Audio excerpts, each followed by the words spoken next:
Okay hello. तो last class में हम लोगों ने करंट के बारे में जान लिया कि करंट क्या होता है, सारी की सारी बातें, छोटी से बड़ी इंपॉर्टेंट सारी की सारी चीजें।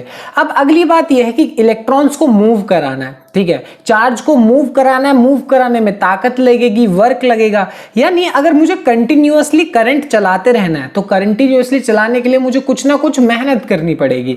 तो मेंटेनेंस के लिए यानी एक स्टेडी करंट के लिए बनाए रखने के लिए कुछ मेहनत करनी पड़ेगी, और वो मेहनत क्या है वो अब देखना है। तो यहाँ पे एक सिंपल से एग्जांपल के साथ लेके चलते हैं। जैसे एक छोटा सा एग्जांपल है यहाँ पे। अब इसको एक सिंपल हुआ क्या कि यहाँ एक नीचे एक बीकर रखा हुआ है, ठीक है। अब इस बीकर से पाइप जुड़ा हुआ है, ऊपर की तरफ जा रहा है वो पाइप, और वो यहाँ पे जुड़ा है। अब तुम नोटिस करोगे कि यहाँ पे एक और पाइप जुड़ा हुआ है जो कि यहाँ से नीचे वापस उसी बीकर में आ रहा है जहां से हमने शुरुआत करी थी।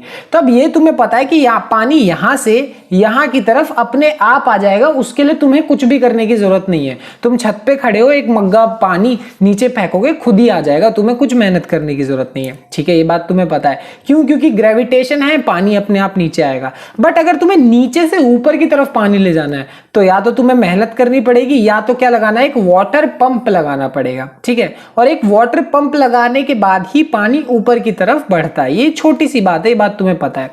यानी इस पूरे साइकिल को चलते रहने के लिए, मतलब घूमते रहने के लिए, पानी अगर मान लो घूम रहा है तो घूमते रहने के लिए पंप का चलते रहना बहुत जरूरी है। जैसे ही पंप रुक जाएगा ये सर्कल जो है ये बंद हो जाएगा। ये छोटी सी बात है, तुम्हें समझ में आती है।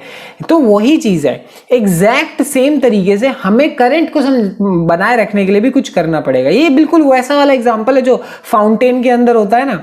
तो फाउंटेन में तुम्हें पता है पानी जाता है, आता है, वही पानी सर्कुलेट होता रहता है, वहां नया पानी मतलब पानी बर्बाद नहीं होता वो किसमें, फाउंटेन में। तो सेम इसी तरीके से करंट को भी हम क्या करेंगे, एक्सप्लेन करेंगे कि करंट कैसे कंटिन्यूअसली मूव करता रहता है। तो सेम इस तरीके से जब हम लोग को पता है कि जब करंट मूव करता है, तो तुम्हें मैंने बताया था यहां पे हम एक चीज लगाते हैं, एक बैटरी लगाते हैं। तो ये जो बैटरी है, ये जो सेल है, ये क्या है? ये सेम चीज तुम्हें अपने फोन में भी देखने को मिल जाएगी, और इसको हम ऐसा कह सकते हैं कि ये एक सोर्स है किसका, इलेक्ट्रोमोटिव फोर्स का वो है। अब ये तो तुम बोलोगे भैया फोन में तो मतलब बैटरी में तो पोटेंशियल वगैरह होता है, नहीं। हाँ, तो तुम जो बोल रहे हो वो भी सही है, बट एक्चुअल में जो बैटरी होती है वो एक तरीके से इलेक्ट्रोमोटिव फोर्स का सोर्स है। अब ये इलेक्ट्रोमोटिव फोर्स क्या भला है, इसके बारे में जानते हैं। अब इलेक्ट्रोमोटिव फोर्स को समझने के लिए एक सिंपल डायग्राम बना रखा है, और ये किसका डायग्राम है, एक बैटरी का या फिर सेल का, तुम कह सकते हो। सिंपल सी चीज है कि नहीं? तो तुम्हें पता है एक बैटरी का एक पॉजिटिव टर्मिनल होता है, एक नेगेटिव टर्मिनल होता है। ये तो कोई बहुत बड़ी चीज नहीं है। अब इसमें इलेक्ट्रॉन क्या करेगा, मूव करेगा। अब तुम्हें पता है कि जब भी क्या नाम है करंट फ्लो होता है, करंट फ्लो कराने में इलेक्ट्रॉन का बहुत बड़ा हाथ है। जब इलेक्ट्रॉन फ्लो मूव करता है तभी करंट होता है। ये बात मैंने तुम्हें लास्ट क्लास में सिखाई थी। अब तुम्हें पता है जो इलेक्ट्रॉन है वो कहां से कहां मूव करेगा, नेगेटिव से पॉजिटिव की तरफ, ठीक है। और हमेशा इलेक्ट्रॉन कहां से, नेगेटिव से पॉजिटिव की तरफ, और पॉजिटिव कहां से मूव करेगा, यानी पॉजिटिव चार्ज मूव करेगा पॉजिटिव से नेगेटिव की तरफ। हालांकि कंसेप्चुअली देखें तो पॉजिटिव चार्ज मूव नहीं करता, बट यहां पे समझने के लिए हमने बोल दिया कि हाँ पॉजिटिव चार्ज यहां से यहां मूव करेगा। अच्छा, जो नेगेटिव चार्ज है उसको मूव कराने में कुछ फोर्स लगेगा, कुछ ताकत लगेगी। तो मान लो यहां से यहां तक अगर तुम्हें एक क्या नाम है इलेक्ट्रॉन को मूव कराने में कुछ फोर्स लग गया, तो ये फोर्स लगा है इलेक्ट्रॉन को मूव कराने में इस डायरेक्शन से इस डायरेक्शन में, और यहीं से पॉजिटिव चार्ज को, अब पॉजिटिव चार्ज हमारे पास प्रोटॉन है तो उसको इधर मूव कराने में कुछ फोर्स लगा। ये सिंपल सी चीज है। अब अगर ये बैटरी किसी भी चीज से कनेक्टेड नहीं है, ये बैटरी किसी चीज से कनेक्टेड नहीं है, मतलब कोई बल्ब नहीं लगा हुआ, कोई रेजिस्ट कुछ भी नहीं लगा हुआ, ये बस ऐसी बैटरी रखी हुई है, तुम खरीद के ले आए बाजार से, ऐसे घर में पड़ी हुई है, उसको तुमने रिमोट में भी नहीं डाला, उसमें उसको घड़ी में भी नहीं डाला, कहीं नहीं डाला है, बस ऐसे रखा है। तो अगर ऐसे रखा होता है, ऐसे केसेस में जो इलेक्ट्रॉन हो रहा है और जो प्रोटॉन फ्लो कर रहा है वो बिल्कुल ही क्या होता है, बराबर होता है। अब तुम्हें पता है कि जब इलेक्ट्रॉन्स फ्लो करने लगेंगे ज्यादा तब करंट बनता है, बट नॉर्मली केस में दोनों क्या होते हैं, बराबर होते हैं। तो इलेक्ट्रॉन पे जो फोर्स लग रहा है और प्रोटॉन पे, यानी नेगेटिव चार्ज और पॉजिटिव चार्ज पे जो फोर्स लग रहा है वो बिल्कुल क्या है, बराबर है। यहां पे सिंपल सी बात है।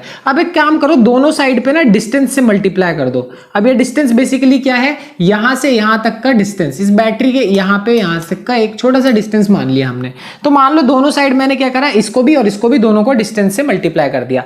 अब तुम लोगों लोगों को छोटी क्लास में एक चीज तुमने सीखी होगी कि फोर्स इनटू डिस्प्लेसमेंट या फिर डिस्टेंस किसके बराबर होता है, वर्क डन के बराबर होता है। ये चीज तुम लोगों ने सीखी होगी। तो force into displacement is equals to work done, यानी ये हो गया work done on the electron और ये हो गया work done on the proton. Force into displacement, force into displacement. समझ में आ गई बात? ये बहुत ही छोटी सी बात बोली है मैंने। अब इसी चीज को थोड़ा डिफरेंट फॉर्म में लिखते हैं। अब वर्क डन का ये फॉर्मूला होता है, बट फोर्स का भी एक और फॉर्मूला होता है जो कि हमने फर्स्ट चैप्टर में पढ़ा था, और वो क्या होता है, force is equals to charge into electricity. Electric field. तो इलेक्ट्रिक फील्ड को जैसे ही तुम मल्टीप्लाई कर दोगे चार्ज से, तुम्हारे पास क्या आ जाएगा, फोर्स आ जाएगा। ये चीज भी तुमने पढ़ी थी। तो इसी चीज को हम थोड़ा सा और इलेबोरेटेड लिख देते हैं कि फोर्स, और फोर्स को तो थोड़ा मैं क्या करता हूं, फोर्स की जगह ये लिख देता हूं Q into E is equals to Q into E, और यहां पे भी D, यहां पे भी D। मैंने किया क्या कि इस फोर्स की जगह भी QE लिख दिया और इस फोर्स की जगह भी QE लिख दिया। अब ये दोनों बराबर क्यों होंगे? यहाँ पे इलेक्ट्रिक फील्ड भी बराबर इसलिए होगा कि देखो, जैसा मैंने बताया, फोर्स बराबर है, फोर्स डिपेंड कर रहा है चार्ज पे और इलेक्ट्रिक फील्ड पे। अब चार्ज तो बराबर होता है, तुम्हें पता है इलेक्ट्रॉन पे और प्रोटॉन पे चार्ज बराबर होता है, बस फर्क होता है नेगेटिव और पॉजिटिव का। इलेक्ट्रॉन पे भी 1.6 इंटू 10⁻⁻19 कूलम ही चार्ज होता है, और प्रोटॉन पे भी 1.6 इंटू 10⁻⁻19 कूलम ही चार्ज होता है, बस फर्क होता है इलेक्ट्रॉन पे नेगेटिव और प्रोटॉन पे पॉजिटिव। तो इलेक्ट्रॉन उल्टी डायरेक्शन में और प्रोटॉन उल्टी डायरेक्शन में, तो माइनस प्लस से बस फर्क डायरेक्शन पे पड़ेगा, एट द एंड चीज बराबर है। तो यहां से अपने आप ही इलेक्ट्रिक फील्ड भी क्या हो गए, बराबर ही हो गए। कहने का मतलब ये है। तो बस मैंने थोड़ा साफ सुथरा करके लिख दिया। यहाँ पे हमारे पास फोर्स का ये सारी चीजें, मैंने कई लोगों को वैसे देखा है कि ना वो एक एक लाइन एक्सप्लेन करते हैं फिजिक्स में डेरिवेशन करते समय। वैसे तुम्हें इतनी जरूरत होती नहीं है, आदत डलवा दी गई है, बट तुम्हें सच में जरूरत नहीं होगी। लाइक तुमने फोर्स लिख दिया, ठीक है, यहाँ पे तुमने डिस्टेंस से मल्टीप्लाई कर दिया, तुम्हें स्पेसिफाई करने की कोई जरूरत नहीं है कि multiplying both side by distance. फिर यहाँ पे तुम्हें ये भी लिखने की जरूरत नहीं है कि फोर्स इलेक्ट्रिक फील्ड के मतलब फोर्स इक्वल्स टू QE बराबर होता है। क्यों? क्योंकि ना फिजिक्स अपने आप में सेल्फ एक्सप्लेनेटरी चीज है। ये मैथमेटिकली फिजिक्स को सॉल्व करने का पॉइंट ही यही होता है कि सामने वाले को आसानी से समझ में आ जाए। बट ये एक एक चीज लिखने की जरूरत नहीं है। स्कूल के टीचर्स बोलते हैं, और स्कूल में अगर एग्जाम होगा तो मार्क्स भी काट लेंगे, आई एग्री। बोर्ड्स में मार्क्स नहीं कटते, मार्क्स के पर्सपेक्टिव से बोलूं तो। और वैसे भी डेरिवेशन का पॉइंट समझ में आना चाहिए, सजा सजा के लिखने का कोई पॉइंट नहीं है, ठीक है।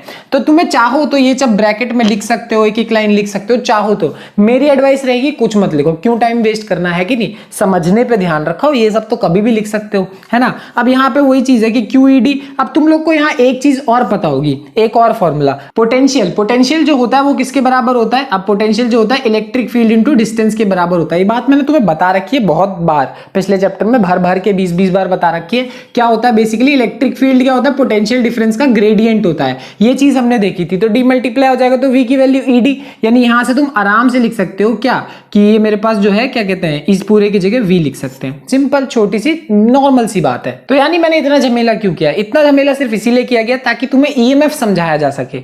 तो EMF जिसको हम डिनोट करते हैं E से, ये थोड़ा अलग वाला E है, जो इलेक्ट्रिक फील्ड वाला E होता है, और इसमें थोड़ा सा फर्क है कि नहीं। तो इलेक्ट्रिक फील्ड मतलब एट द एंड अगर हम EMF को समझे तो EMF भी कुछ नहीं है, सिंपली वो पोटेंशियल डिफरेंस ही है। पोटेंशियल डिफरेंस ही है, वो कैसे, वो चीज भी प्रूव हो जाएगी। बट देखो क्या नाम है, EMF को अगर लिखना है तो तुम आराम से जो पोटेंशियल के लिए फॉर्मूला यूज करते थे वो यूज कर सकते हो। क्या कि जो पोटेंशियल डिफरेंस होता है वो किसके बराबर होता है, वर्क डन अपॉन में चार्ज के बराबर होता है। ये चीज आराम से लिख सकते हो। अब वर्क डन क्या होता है, फोर्स इनटू डिस्प्लेसमेंट अपॉन में चार्ज। और फोर्स इनटू डिस्प्लेसमेंट की कहानी हमने यहां पे लिखी थी, यानी पूरा सॉल्व कर आके वो QV के बराबर आ गया। यानी क्या नाम है, EMF is equal to QV upon में Q से Q कट गया, यानी EMF आ गया पोटेंशियल डिफरेंस के बराबर। तो EMF एट द एंड होता कुछ नहीं है, वो होता पोटेंशियल डिफरेंस ही है। बट फर्क है, बहुत ही बड़ा फर्क है, जिसको अभी मैं डिफरेंस में तुम्हें समझाऊंगा। बट यही चीज है कि फर्क ये है कि EMF पोटेंशियल डिफरेंस के बराबर सिर्फ तब है जब ये जो क्या नाम है बैटरी है ये ओपन है, तुम बाजार से खरीद के लाए और तुम्हारे घर में बस वो रखी है, यूज नहीं हो रही है, तब EMF और पोटेंशियल डिफरेंस बराबर होंगे। जैसे ही तुम उसे काम पे लगा दोगे तो EMF अपने आप क्या हो जाएगा, बड़ा हो जाएगा। और बड़ा क्यों होगा वो बाद की बात है, बट EMF जो होगी उसकी जो वैल्यू होगी वो पोटेंशियल डिफरेंस से डिफरेंट हो जाएगी। समझ में आ गई बात। तो EMF और पोटेंशियल डिफरेंस में फर्क तब है जब एक सर्किट लगा हुआ है और जैसे ही क्या नाम है ओपन है ऐसे पड़ा हुआ है, तब दोनों के दोनों क्या है, सेम बात है। ठीक है, तो ईएमएफ की इतनी सारी कहानी के बाद, इलेक्ट्रोमोटिव फोर्स की इतनी कहानी के बाद, अब हम एक डिफरेंस देख लेते हैं कि पोटेंशियल डिफरेंस में और इलेक्ट्रोमोटिव फोर्स में एक्चुअल में डिफरेंस क्या है। सबसे पहली बात तो यह है कि जो इलेक्ट्रोमोटिव फोर्स है वो क्या है, amount of work done by a source. किसी भी सोर्स के लिए पूरा एक सर्किट, मेरे पास ये एक सर्किट है, तो सर्किट का पूरा एक राउंड लगाने में, शुरुआत से लेकर एंड तक जाने में, इस पॉइंट से घूम के वापस इसी पॉइंट तक आने में जो पूरा वर्क डन करना पड़ता है, इसको हम बोलते हैं इलेक्ट्रोमोटिव फोर्स। बट वही अगर मैं पोटेंशियल डिफरेंस की बात करूं तो पोटेंशियल डिफरेंस क्या है कि ये वर्क डन है किसी भी चार्ज को किसी एक पॉइंट से दूसरे पॉइंट तक ले जाने के लिए। तो पहला पॉइंट और ये दूसरा पॉइंट, एक पॉइंट से दूसरे पॉइंट तक किसी चार्ज को मूव करा रहे हो तो वो पोटेंशियल डिफरेंस है। बट पूरे सर्किट का एक राउंड जब लगवा रहे हो तो वो इलेक्ट्रोमोटिव फोर्स है। बहुत मेजर डिफरेंस है ये। अगला जो पॉइंट है वो यही कहता है कि अगर मान लो मेरा सर्किट ओपन सर्किट है, ओपन सर्किट मतलब वो अभी कहीं से जुड़ा हुआ नहीं है। ठीक है, मान लो बैटरी बस रखी हुई है, किसी सर्किट से नहीं जुड़ी, तो एक तरीके से ओपन सर्किट हो गया।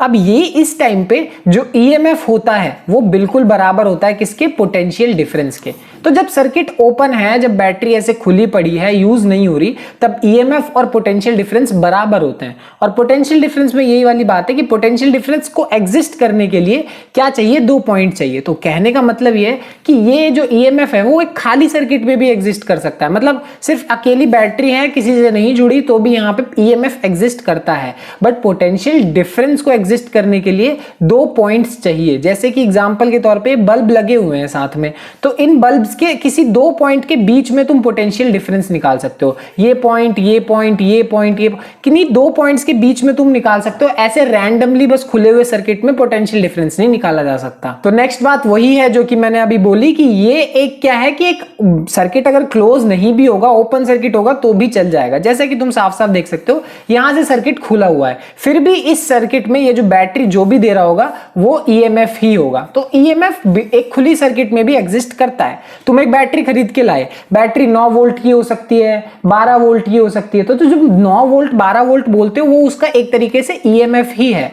तो खुले सर्किट में भी ईएमएफ एग्जिस्ट करता है, बट पोटेंशियल डिफरेंस को एग्जिस्ट करने के लिए क्लोज्ड सर्किट चाहिए ही चाहिए, क्योंकि तुम्हें कोई 2 पॉइंट्स चाहिए, उनके बीच में ही ना पोटेंशियल डिफरेंस निकालोगे। तो सर्किट का क्लोज होना बहुत ज्यादा जरूरी है पोटेंशियल डिफरेंस निकालने के लिए। और आखिरी और सबसे इंपॉर्टेंट बात, जो ईएमएफ है वो क्या है, कॉज है, एक कारण है। ईएमएफ के वजह से पोटेंशियल डिफरेंस होता है, ईएमएफ के वजह से ही पोटेंशियल डिफरेंस होगा। मान लो इस ए पॉइंट और इस बी पॉइंट के बीच में तुम्हें पोटेंशियल डिफरेंस निकालना है, तो वो इसीलिए निकाल सकते हो क्योंकि तुम्हारे पास ईएमएफ है। कोई बैटरी तुम खरीद के लाए हो 9 वोल्ट की, 12 वोल्ट की, तो वो यही बता रही है कि तुम उसमें ऑलरेडी ईएमएफ है। बट पोटेंशियल डिफरेंस क्या है, एक इफेक्ट है, यानी इसके वजह से पोटेंशियल डिफरेंस है, इसके मतलब ईएमएफ के वजह से पोटेंशियल डिफरेंस एग्जिस्ट करता है। ये एक कारण है और ये एक इफेक्ट है, इसके वजह से हुआ है, ये कहने का मतलब है। तो अगर तुम्हें 2 पॉइंट्स के बीच में पोटेंशियल डिफरेंस निकालना है तो ईएमएफ का होना जरूरी है। तो अगर यहां से हम देखें कि कौन ज्यादा इंपॉर्टेंट है, तो ईएमएफ ज्यादा इंपॉर्टेंट है। पोटेंशियल डिफरेंस तो सिर्फ एक नॉर्मल सा इफेक्ट है। समझ में आ गई बात? तो ये थी डिटेल्ड पूरी कहानी ईएमएफ की। बाकी जो भी है अगली क्लास में देखते हैं। Bye bye.